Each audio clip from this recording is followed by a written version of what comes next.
Hello everyone, তো আমরা আজ বাংলা বাসাবাড়ি কিভাবে পাইপ বিছানো হয় এটা দেখাবো।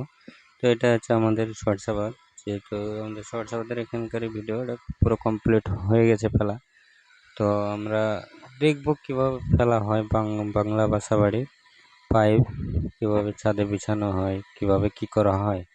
অনেক জায়গায় অনেক রকমের স্টাইলে ফেলা হয়, স্টাইল না, যার যে কাজ যেরকম সেরকম চল সেরকম ভাবে ফেলতে হয়।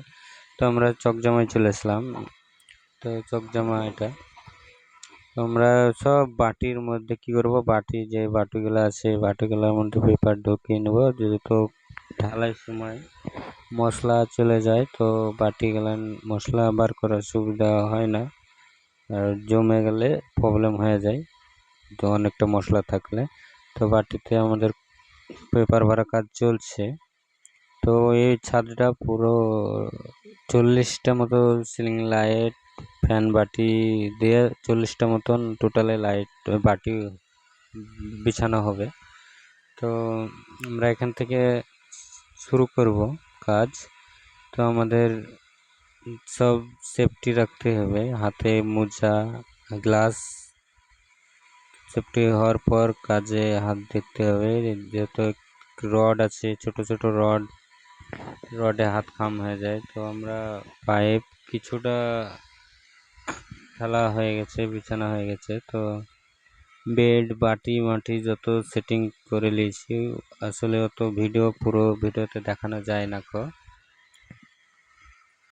পুরো যদি ভিডিওতে স্টেপ বাই স্টেপ দেখায় তো অনেক ভিডিও লং হয়ে যায়। যেহেতু গেলে আমাদের রাউন্ড পাইপে থাকে রাউন্ড করা, তো কি করতে প্রথমে শার্ট করে নিলে সুবিধা হয় সব থেকে। যেহেতু পাইপ রাউন্ড আছে, পাইপও রাউন্ডই হয়েছে, তো সুবিধা হয় যে পাইপের বান্ডেল পুরো রাউন্ড। তো আমরা পুরো ঢুকি নেবো, যেহেতু ডবল জালি আছে, পুরো নিচে নামিয়ে নেওয়ার পর আবার ওটাকে রিটার্ন করবো। আস্তে আস্তে জালি তুলবো আর রিটার্ন করবো।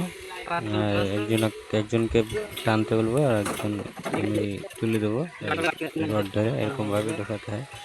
যেহেতু ছোট জায়গাতে একা হবে আপনার ঢোকানো, এমন এমন জায়গা আছে লং যখন নিয়ে যাবেন তখন নিয়ে যাওয়া হয় না।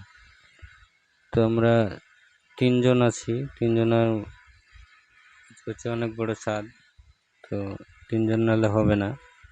আর ডবল জালিতে একটাই অসুবিধা, ওই জালির ভিতরে পাইপ ঢোকাতে হয়, ওই ঢোকাতে যে খুব খাটনি হয়ে যায়। আর বাড়িওয়ালার কাছে টাকা চাইলে বললে এত কিছু কিছুক্ষণ কাজ করলে এত টাকা আছে। কিন্তু একটা জিনিস ভাবতে হবে যে শিখেছে যে